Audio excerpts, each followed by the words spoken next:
শুভ দুপুর। আমন্ত্রণ ব্যবসা বাণিজ্য আর অর্থনীতির সবশেষ সংবাদ ও বিশ্লেষণ নিয়ে নিউজ 24 এর নিয়মিত আয়োজন নিটল টাটা বিজনেস আওয়ারে আপনাদের সাথে আছি আমি হোসাইন শাহাদাত। রবি থেকে বৃহস্পতিবার দুপুর 1টায় প্রচারিত হচ্ছে আমাদের এই অনুষ্ঠান। গোটা আয়োজনে দেশ বিদেশের ব্যবসা বাণিজ্যের সবশেষ খবর ছাড়াও থাকছে খবরের বিশ্লেষণ। এছাড়াও শেয়ার বাজার ও মুদ্রা বাজারের আপডেট সহ জানাবো আন্তর্জাতিক বাণিজ্যের হালচাল। দর্শক, আমরা আমাদের নিয়মিত আয়োজনে যাওয়ার আগে আমরা এই মুহূর্তে যেতে চাই রাজধানীর হোটেল ইন্টারকন্টিনেন্টালে। সেখানে কূটনীতিকদের সাথে বৈঠকে কথা বলছেন অন্তর্বর্তীকালীন সরকারের প্রধান উপদেষ্টা doctor Mohammad Yunus. Let's be peaceful.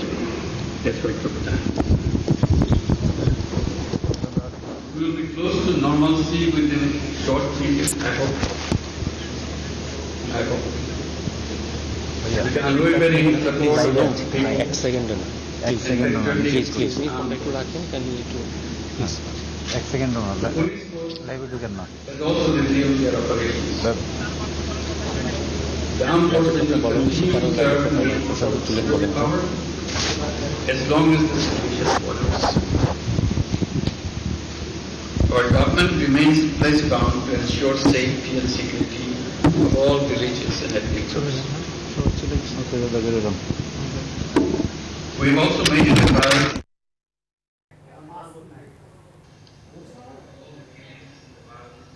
দর্শক, আমরা এতক্ষণ ছিলাম হোটেল ইন্টারকন্টিনেন্টালে। সেখানে কথা বলছিলেন অন্তর্বর্তীকালীন সরকারের প্রধান উপদেষ্টা ডক্টর মোহাম্মদ ইউনূস। এই মুহূর্তে আমরা চলে যেতে চাই রাজধানীর ধানমন্ডিতে সিপিডি কার্যালয়ে। সেখানে দেশের জ্বালানি এবং বিদ্যুৎ দর্শক, আমরা সিপিডির প্রোগ্রামটি এই মুহূর্তে শেষ হয়েছে। আমরা সেখানে আসলে আলোচনা হয়েছে যে বর্তমান সরকারের আগামী দিনের জ্বালানি এবং বিদ্যুৎ খাতের যে চ্যালেঞ্জ এবং কি পরিকল্পনা হওয়া উচিত সে বিষয় নিয়ে সেখানে কথা হয়েছে এবং সেখানে আলোচনা হয়েছে। সরকারকে পরামর্শ দেওয়া হয়েছে তিন মেয়াদে বিভিন্ন ধরনের পদক্ষেপ নেওয়ার, একটি স্বল্পমেয়াদী, দীর্ঘমেয়াদী এবং স্বল্পমেয়াদী হচ্ছে 3 মাসের জন্য, এরপর 3 থেকে 12 মাসের জন্য একটি পরিকল্পনা দেওয়া হয়েছে এবং 12 থেকে 36 মাসের দীর্ঘমেয়াদী কিছু পরিকল্পনার কথা বলা হয়েছে। এবং বিশেষ করে বিদ্যুৎ খাতে যে অনিয়ম দুর্নীতিগুলো হয়েছে সেগুলো চিহ্নিত করে এখন পর্যন্ত যতগুলো বিদ্যুৎ কেন্দ্র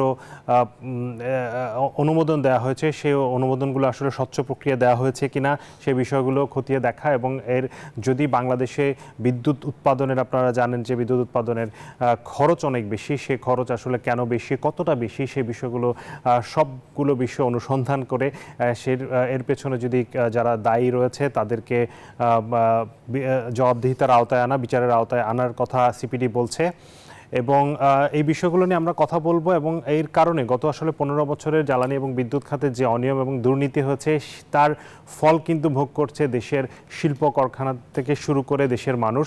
অতি বেশি দামে বিদ্যুৎ এবং জ্বালানির দাম দিয়েও কিন্তু নিরবচ্ছিন্নভাবে পাওয়া যাচ্ছে না।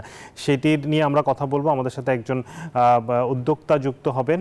তবে তার আগে আমাদের কাছে আরও কিছু সংবাদ আছে, সেগুলো আমরা একটু দেখে আসতে চাই। আজ প্রথমবারের মতো বাণিজ্য মন্ত্রণালয়ের দায়িত্ব নিয়ে ডক্টর সালেউদ্দিন আহমেদ তিনি সাংবাদিকদের সাথে কথা বলেছেন। তিনি বলেছেন মূল্যস্ফীতির চাপ কমাতে অত্যাবশ্যকীয় পণ্য ছাড়া আপাতত অন্য সব পণ্য আমদানি নিরুৎসাহিত করা হবে এবং তিনি বলেছেন যে ব্যবসা বাণিজ্যের সহজীকরণ এবং জিনিসপত্রের দাম কমানোই হবে তার প্রধান অগ্রাধিকার। সরবরাহ ঠিক রাখার পাশাপাশি বাজার মনিটরিং চলমান রাখলে জিনিসপত্রের দাম কমে আসবে বলে বিশ্বাস করেন তিনি। ইতিবাচক পরিবর্তন আসবে ব্যবসা বাণিজ্যের পরিবেশও। ডক্টর সালেউদ্দিন বলেন, অন্তর্বর্তীকালীন সরকারকে অভিনন্দন জানিয়েছে বিশ্ব ব্যাংক ও এশীয় উন্নয়ন ব্যাংক। সরকারের সাথে সহযোগিতার ভিত্তিতে কাজ করবে এই দুই সংস্থা। যতটুকু সম্ভব আমদানি, অত্যাবশ্যক আমদানি করতে হবে এবং বাজারের উপরে বা ভোক্তাদের উপরে, সাধারণ মানুষের উপরে বাড়তি চাপ না পড়ে। এখন যে চাপটা আছে সেটাও যাতে কমিয়ে আনা যায় আমরা চেষ্টা করি। উৎপাদনটা দেশে হয়, সরবরাহ দেশে হয়, বাইরের থেকে আনতে হবে। যেখানে বাণিজ্য হিসেবে সংস্থা আছে ওই রিলেটেড যেগুলো যে আছে সেগুলো যত সম্ভব সহায়ক পরিবেশ হয় বাণিজ্যে। আমরা অনেক সময় ইম্পোর্টেড ইনফ্লেশন হয়, তাই না? ওই ব্যাপারে এবং ব্যবসা বাণিজ্য ইস্যুগুলো বডিগুলো রিলেটেড আমরা ওইদিকে যথেষ্ট সজাগ আছি। দর্শক, আমরা এই মুহূর্তে আলোচনায় যেতে চাই। আলোচনায় অংশ নিতে আমাদের সাথে যুক্ত হয়েছেন জনাব খোরশেদ আলম, বিটিএম এর পরিচালক। জনাব খোরশেদ আলম, আপনাকে স্বাগত জানাচ্ছি। ধন্যবাদ। যে আপনাকে যেটি জানাতে চাই যে নতুন সরকার এসেছে, নতুন সরকারের আসলে অনেকগুলো দায়িত্ব এবং তাদের হাতে অনেক চ্যালেঞ্জ। অর্থনীতির অবস্থা খুব একটা ভালো না। জ্বালানি এবং বিদ্যুৎ খাতের আমরা জানি যে গত 10-15 বছরের যেই পরিস্থিতি আপনারা খুব ভালো করেই জানেন। সেই জায়গা থেকে নতুন সরকারের কাছে আপনারা শিল্পের মালিকদের আসলে চাওয়া কি, আপনারা আসলে কি প্রত্যাশা করেন অন্তত আপনাদের শিল্পে নিরবচ্ছিন্ন জ্বালানি এবং বিদ্যুৎ সরবরাহের ক্ষেত্রে? ধন্যবাদ আপনাকে। আপনার মুখে আমি একটু আগে একটা কথা শুনলাম যে সিপিডি কিছু তারা প্ল্যানিং দিয়েছে 3টা স্টেপ বাই স্টেপ। আমি এটাকে ওনাকে ধন্যবাদ জানাই যে ওনারা যে প্রস্তাব দিয়েছেন, আপনার মুখে যেটা শুনলাম এটা আমাদের জন্য ভবিষ্যতের জন্য ভালো হবে। এখন আমাদের বিদ্যুৎ গ্যাসের দেখেন সমস্যা, এটা আগে ছিল কিন্তু এরকম চরম পর্যায়ে আসে নাই যেটা বিগত কিছুদিন যাবৎ চলতেছিল। এখন আমাদের এখানে সবচেয়ে বড় আমরা যেটা মনে করি ব্যবসায়ী হিসাবে, যে এখানে সবচেয়ে আগে দেখা দরকার সিস্টেম লস। কি পরিমাণের সিস্টেম লস হচ্ছে এখানে।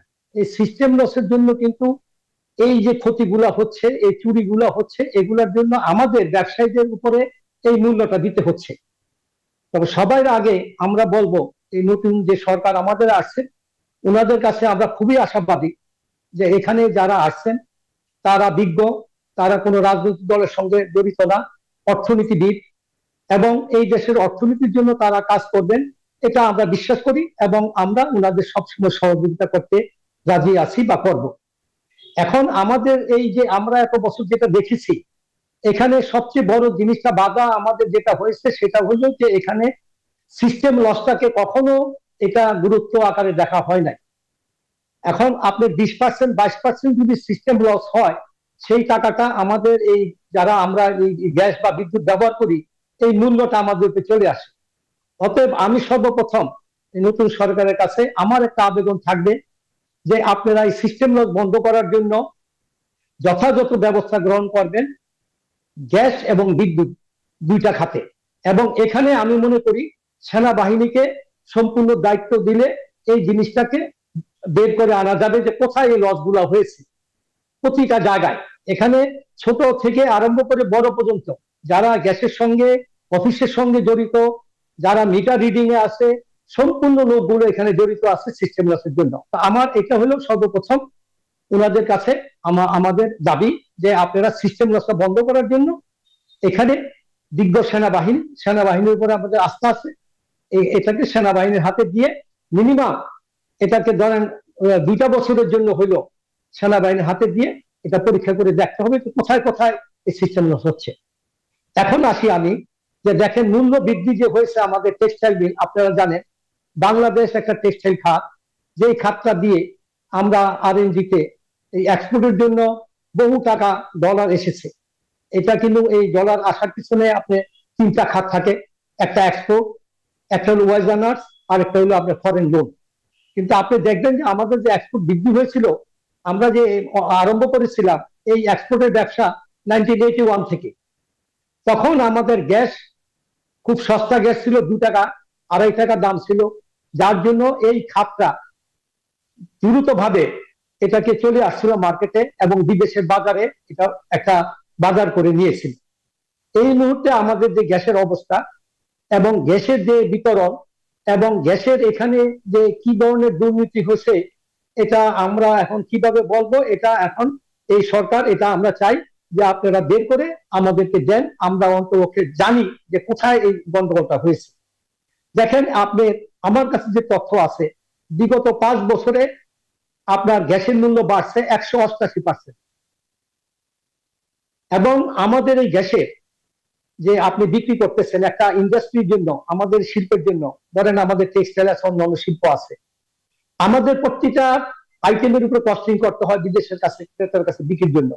এবং বিদেশি ক্রেতারা প্রতিটা দেশে তাদের প্রত্যেকটা, এখানে আমার পার্শ্ববর্তী দেশ ইন্দোনেশিয়া, চায়না, বিভিন্ন দেশ, ভিয়েতনাম, এখান থেকে তারা প্রাইস নেয়। যখন দেখে যে আমাদের প্রাইসটা বেশি তখন কিন্তু তারা আমাদের কাছ থেকে মাল নিতে চায় না।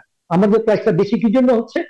আমাদের এই গ্যাস বিদ্যুতের জ্বালানি খরচটা অনেক গুণে বেড়ে গেছে। এখন আমার কাছে যে তথ্য দেখেন, জুনের 19-এ এটার দাম ছিল 9 টাকা 62 পয়সা পার কিউবিক মিটার, আমাদের যে টেক্সটাইলের জন্য বা যেগুলো দেওয়া হচ্ছে ইন্ডাস্ট্রির জন্য। তখন আমাদের এখানে আমাদের বিকেএমএ তে তৌফিক আলাই সাহেব এসেছিলেন, এসে বলেছিলেন যে আপনাদের গ্যাসের সমস্যা হচ্ছে, আমরা আপনাদেরকে নিরবিচ্ছিন্ন গ্যাস দেব, আপনারা নিরবিচ্ছিন্ন গ্যাস পাবেন, আপনাদের ফ্যাক্টরি 24 ঘন্টা চলবে, কিন্তু এই মূল্যতে আমরা দিতে পারবো না, আমাদের এলএনজি ইনপুট করতে হবে, আমাদের এলএনজির জন্য আপনারা আমাদের সহায়তা করেন। তখন আমরা বিকেএমএ থেকে ওনার সঙ্গে হাত মিলিয়ে বলেছিলাম যে ঠিক আছে স্যার, আপনি যখন বলছেন আমরা বাড়াই দিই। তখন উনি বললো যে আপনারা এটাকে, আমরা বলছিলাম 12 টাকা, উনি 13 টাকা 85 পয়সা করে এটা আমাদের কাছ থেকে টাকাটা মূল্য বৃদ্ধি করে নিয়েছেন। যে আমাদের কন্ডিশন ছিল কি, যে আমাদের নিরবিচ্ছিন্ন গ্যাস দিবেন।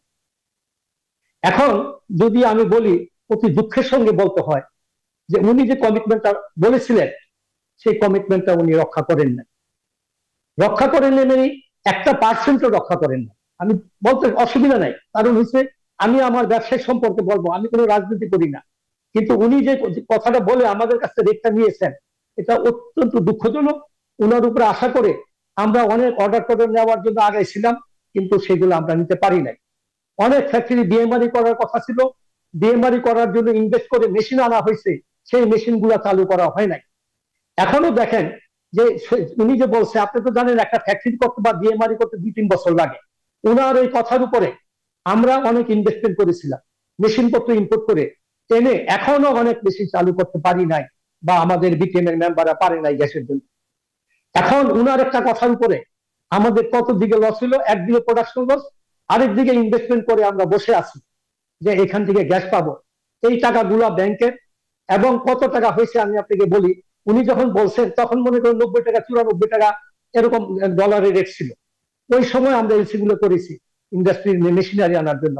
আজকে সেটা আমাকে পেমেন্ট করতে হচ্ছে 120 টাকায়।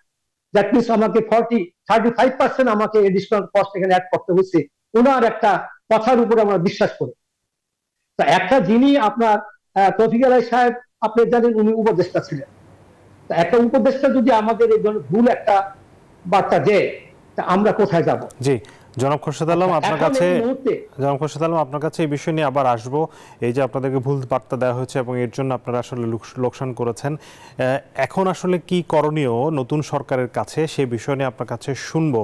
আমরা একটু এর আগে এই মুহূর্তে সচিবালয় থেকে ঘুরে আসতে চাই।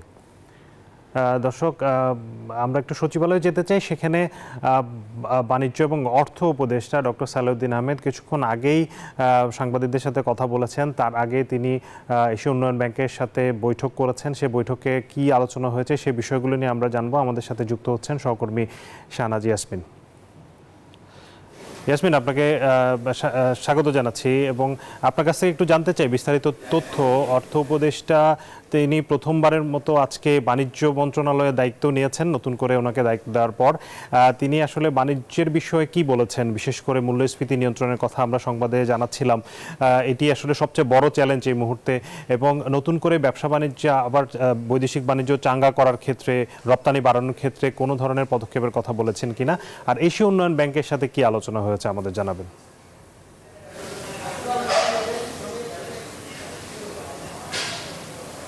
আপনাকে ধন্যবাদ জানাচ্ছি। আমরা জানি ডক্টর সালেউদ্দিন আহমেদ 8 আগস্ট যে ডক্টর ইউনূসের নেতৃত্বে 17 সদস্যের উপদেষ্টা পরিষদ শপথ নিয়েছে, সেখানে তিনি দায়িত্ব পেয়েছিলেন অর্থ এবং পরিকল্পনা মন্ত্রণালয়ের দায়িত্ব, কিন্তু গত 16 আগস্ট আবার তাকে নতুন করে অর্থের সাথে বাণিজ্য দিয়েছে, পরিকল্পনা অন্য আরেক অর্থনীতিবিদ ওয়াহিদুদ্দিন মাহমুদকে দিয়েছে।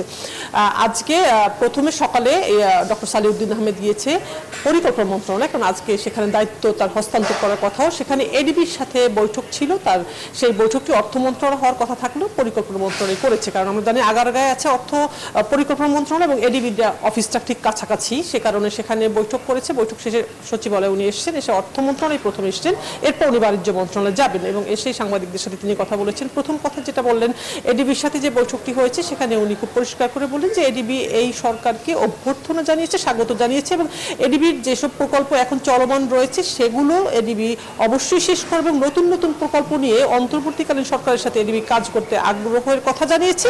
একই সাথে ওয়ার্ল্ড ব্যাংকের কথাও সেখানে উঠেছে। ডক্টর সালিউদ্দিন আহমেদ যেটা বললেন যে ওয়ার্ল্ড ব্যাংকও এই সরকারের সাথে কাজ করতে আগ্রহ।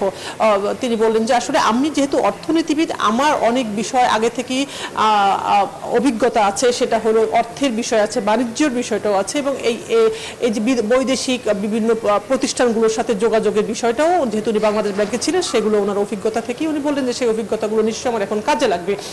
একই সাথে যেটা বললেন বাণিজ্য মন্ত্রণালয়ের দায়িত্ব নেওয়ার পর উনি বললেন যে আজকে প্রথম দিন আমি যাব সেখানে, তবে আগেও গত সপ্তাহে 2 দিন আগে গত বৃহস্পতিবারে তিনি বাংলাদেশ ব্যাংকের নতুন গভর্নর সহ কয়েকজনের সাথে বৈঠক করে, এবং বৈঠকটা ছিল মূলত মূল্যস্ফীতি নিয়ন্ত্রণ নিয়ে। এবং এটা বললেন যে আপনাদেরকে এর আগেও জানিয়েছি অর্থ উপদেষ্টা হিসেবে যে মূল্যস্ফীতি নিয়ন্ত্রণই আমার প্রথম অগ্রাধিকার, এবং আজকেও বলছি পরিষ্কার করে যে বাণিজ্য মন্ত্রণালয় যেহেতু বাণিজ্য মন্ত্রণালয়ের সাথে খুব জড়িত মূল্যস্ফীতির বিষয়টি এবং ব্যবসা বাণিজ্যের বিষয়টি, অতএব ব্যবসা বাণিজ্য কিভাবে চলমান রাখা যায়, ব্যবসায়ীদের কিভাবে আসলে চাঙ্গা করে সুযোগ সুবিধা বৃদ্ধি করে, যেভাবে আমরা স্থবির হয়ে গিয়েছিল অনেকটা অর্থনীতি, সেটা উনি বলছেন যে মন্থর হয়েছে কিন্তু থেমে যায়নি, সেটাকে এখন চলমান করার জন্য আমি কাজ করব। একই সাথে জিনিসপত্রের দাম কমানোর বিষয়, আমদানি যেহেতু আমদানি অনেক পণ্য আমাদের করতে হয়, সেটা অগ্রাধিকার দিয়ে হয়তো অত্যাবশ্যকীয় পণ্যগুলো আপাতত আমদানি করব, যাতে মানুষের উপর দামের চাপ না পড়ে, সেটা নিয়ে আমাদের অবশ্যই কাজ করব। একই সাথে মূল্যস্ফীতি নিয়ন্ত্রণের বিষয়টা বাজারে নজরদারি বাড়াতে হবে খুব কঠোরভাবে। উনি বললেন যে সরবরাহ এবং উৎপাদনের সাথে যদি নজরদারি ঠিকভাবে করানো যায় তাহলে অবশ্যই মূল্যস্ফীতি নিয়ন্ত্রণে হবে, এটা আমার বিশ্বাস। শাহাদাত। জি, ধন্যবাদ ইয়াসমিন আপনাকে আমাদেরকে খবর জানানোর জন্য। দর্শক, আমরা ছিলাম সচিবালয়ে, সেখানে আমাদের সাথে যুক্ত হয়েছিলেন সহকর্মী শাহনাজ ইয়াসমিন। আবারও আমরা আলোচনায় ফিরতে চাই, আমাদের সাথে আছেন বিটিএম এর পরিচালক খোরশেদ আলম। যেমন খোরশেদ আলম, আপনার কাছে খুব ছোট করে জানতে চাইবো, আমরা একেবারে শেষের দিকে আমাদের সময়, আসলে এই মুহূর্তে আসলে আপনারা কি চান, কি করণীয় রয়েছে, খুব ছোট করে যদি বলেন। যে আমরা এখন চাচ্ছি বর্তমানে যে গ্যাসের জন্য একটা নীতিমালা, যেটা আমাদের এই গ্যাসটা আগামী 5 বছরের জন্য একটা মূল্য নির্ধারিত করা থাকবে, এবং নিরবিচ্ছিন্ন গ্যাস দেওয়ার জন্য এটা একটা কমিটমেন্ট থাকবে। 2 নম্বর হলো আমরা এখন চাচ্ছি বর্তমানে আমাদের যে আপনার গ্যাসের যে প্রাইসটা বর্তমানে যেটা করা আছে ধরা আছে, দেখেন আমাদের টেক্সটাইল মিলগুলা কিন্তু বিদেশি মানে ফরেন কারেন্সি আপনার আমরা অর্জন করি, এটাকে সবার আগে আমাদের সুযোগ সুবিধা দিতে হবে। এখন এখানে যদি দেখেন আপনি যে বিদ্যুৎ যারা তৈরি করে, এখানে বিদ্যুৎ যারা তৈরি করতেছেন তাদের জন্য রেট মনে করে 14 টাকা, আর আমাদের টেক্সটাইলের জন্য এটা হচ্ছে 31 টাকা 50 পয়সা। তো ডিফারেন্সটা কত? এখন আমরা যে বৈষম্য বিরোধী আন্দোলন করেছি, এটাও কিন্তু আমাদের একটা বৈষম্য বিরোধী আন্দোলনে পরিণত হতে পারত, কিন্তু আমরা এটা চাই না। নতুন সরকার আমরা চাই সহযোগিতা করব। আপনারা এটা বিবেচনা করে দেখেন যে আমাদের এখানে যদি আপনি গ্যাস 1 লক্ষ টাকার গ্যাস দেন, আমরা 4 লক্ষ টাকার আপনাকে ফরেন কারেন্সি এনে দিব। এটা আমরা আপনাকে গ্যারান্টি দিয়ে বলতে পারি। আপনি টেক্সটাইল খাতকে আমাকে যদি বলেন টেক্সটাইল খাতে আপনি এই পরিমাণ গ্যাস দিবেন এবং এই প্রাইসে দেন, আপনি যে টাকা দিবেন তার 300-400% আমরা আপনাকে ফরেন কারেন্সি এনে দিব, এটার আমি নিশ্চয়তা দিতে পারি।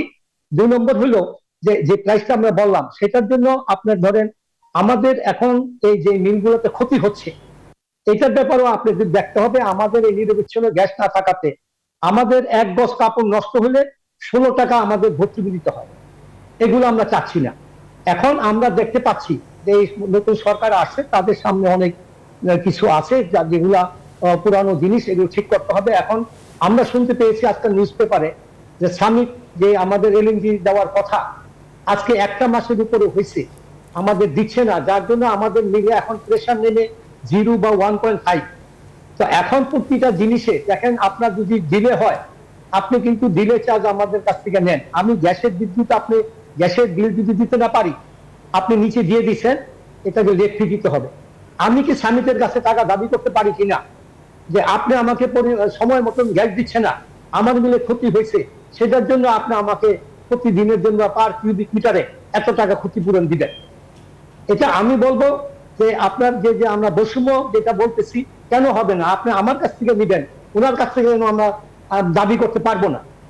কি কারণে উনি কন্ট্রাক্ট নিয়েছেন আমাদের বাংলাদেশের সময় মতন এই গ্যাস দিবেন, এলএনজি দিবেন, এখন উনি পারতেছেন, ওনার ব্যর্থতা। কিন্তু ওনার ব্যর্থতার জন্য এই মিলগুলো কি বন্ধ হয়ে যাবে? আমরা কত ক্ষতিপূরণ টাকা দিব? জি জনাব খোরশেদ, শেষ করতে হবে। ব্যাংকের লোন বেড়ে যাচ্ছে।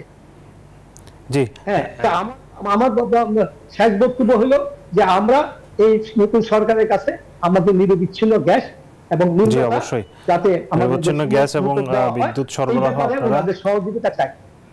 জি আমরাও চাই শিল্প নয়, শুধু শিল্প থেকে শুরু করে বাসাবাড়ি সবখানে আসলে নিরবচ্ছিন্ন গ্যাস এবং বিদ্যুৎ সরবরাহ নিষিদ্ধ করুক সরকার এবং এর জন্য যথাযথ পদক্ষেপ নিক। সেই সাথে গত সরকারের যেই অনিয়ম দুর্নীতি হয়েছে সেটিরও খতিয়ে দেখে তার যথাযথ বিচার করুক, সেটি সবাই চায়, পুরো দেশের মানুষই সেটি চায়। এবং সামনের দিনে কেউ যাতে বিদ্যুৎ জ্বালানি খাত নিয়ে আসলে কোনো ধরনের স্বেচ্ছাচারিতা করতে না পারে সেই বিষয়টাও সেই ধরনের ব্যবস্থা নেক, আমরা সেটা চাই।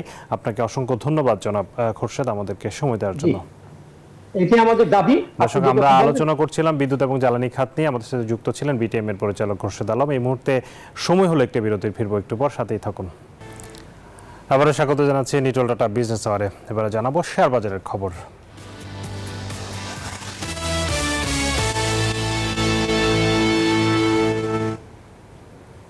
শেয়ার বাজারের খবর জানতে আমরা যাচ্ছি ঢাকা স্টক এক্সচেঞ্জের ওয়েবসাইটে।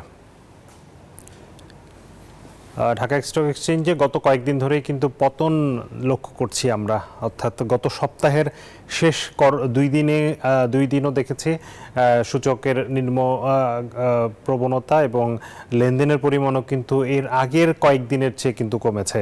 এবং যেই চাঙ্গা ভাব আসলে নতুন সরকার গঠনের পর আমরা দেখেছি পুঁজিবাজারে, সেটি কিন্তু আবারও পুরনো ধারায় ফিরে গেছে, যেটি আসলে খুবই আশঙ্কার বিষয়।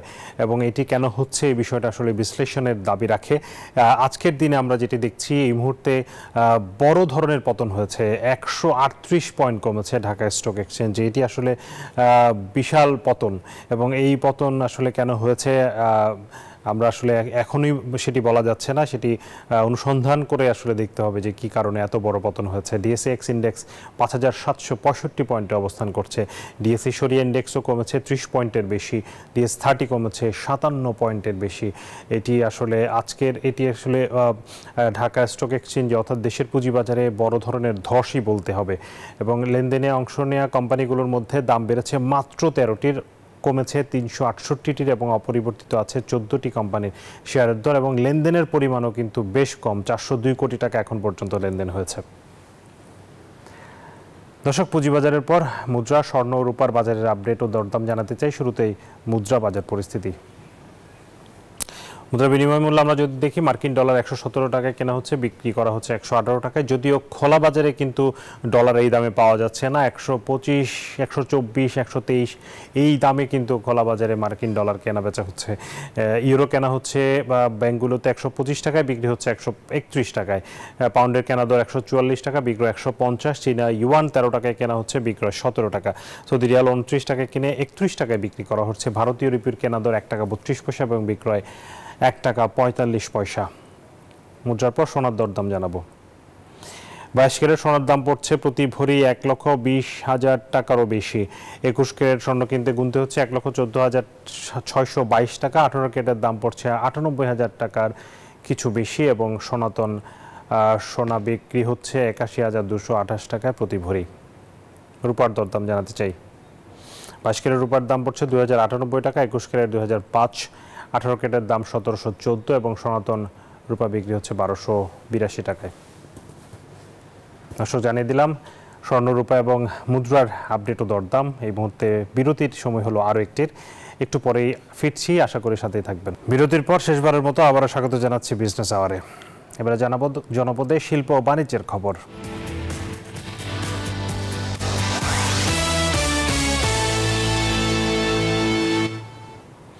পানির অভাবে পাট জাগ দিতে না পারায় বিপাকে ফরিদপুরের কৃষক। পানি না থাকায় জমিতেই মরে যাচ্ছে পাট গাছ, ফলে আঁশ ছাড়াতে না পারায় ক্ষতির মুখে পড়ছেন কৃষকরা। তবে বিকল্প পদ্ধতিতে পাট থেকে আঁশ ছাড়ানোর পরামর্শ দিচ্ছে কৃষি বিভাগ। হেরুজ্জামান সোহাগের তথ্য ছবিতে নেক্সট রিপোর্ট। প্রখর রোদ, কাঙ্ক্ষিত বৃষ্টিরও দেখা নেই, ফলে পানির অভাবে পাট জাগ দিতে না পারায় জমিতেই শুকিয়ে পচে যাচ্ছে গাছ। এই চিত্র ফরিদপুর জেলার বিভিন্ন এলাকার। পাট কেটে ফেলে রাখা হয়েছে জমি ও রাস্তার ধারে, আবার অল্প পানিতে পাট জাগ দিলেও আঁশের রং ভালো না হওয়ায় দাম কম, ফলে দুশ্চিন্তায় দিশেহারা কৃষক। পানির অভাবে মেশিন চালায় ভাই পাট জাগ দিতেছি, পাটের কালার নাই, তাতে আমরা দামও পাইতেছি না। গেছে এবার যে জমি পাট বুনছি, দাম পানিতে অর্ধেক বুনছি, এবার দাম না পেলে আর পাট বুনবো না। নিরুপায় হয়ে সেচ মেশিনের মাধ্যমে পুকুরে পানি দিয়ে পাট জাগানোর চেষ্টা করছেন অনেকে, ফলে উৎপাদন খরচ তুলতে না পারায় দাম বৃদ্ধির দাবি কৃষকদের। গর্ত খুঁজে মেশিন দিয়ে আমরা পানি দিয়ে পাট জাগ দিতেছি, জাগ দিয়ে পানি ধানে কালো হয়ে গেছে। এই পাট কালো হয়ে গেলে পরে বাজারে নিতে চায় না। ঋণ নিয়ে পাট চাষ করছি, বেশি করে চাষ করছি যে লাভ হবে না, এখন দিয়ে আরো 50-60 হাজার টাকা লস। সরকার আমাদের যদি পাটের যদি আমরা একটু বেশি দিত, তাহলে আমাদের কৃষিকাজ যারা করে আমাদের জন্য একটু ভালো হইতো। খাল সংস্কার করে পানি সরবরাহ বৃদ্ধির পাশাপাশি পাটের আঁশ ছাড়ানোর বিকল্প পদ্ধতি বের করার চেষ্টা চলছে বলে জানিয়েছে কৃষি বিভাগ। পাট পচানোর যেগুলো স্থান, যেমন খালগুলোকে একটু সংস্কার করে দেওয়া, যেন পানিটা রিজার্ভারটা বেশি থাকে। আর একটা বিষয় হইল যে পাটের বিকল্প পাট পচানোর জন্য যে কিছু পদ্ধতি, এইরকম কিছু বিশেষ পদ্ধতি বের করে চেষ্টা করা হচ্ছে। দেশের মোট চাহিদার 70% পাট উৎপাদিত হয় ফরিদপুরে। জেলায় এবছর 86,524 হেক্টর জমিতে পাটের আবাদ হয়েছে। Desk report, news 24।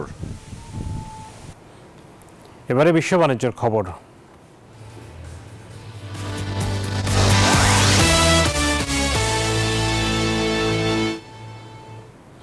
এবার কর্মী ছাঁটাইয়ের কথা জানিয়েছে বৈশ্বিক পেমেন্ট পরিষেবা প্রতিষ্ঠান মাস্টারকার্ড।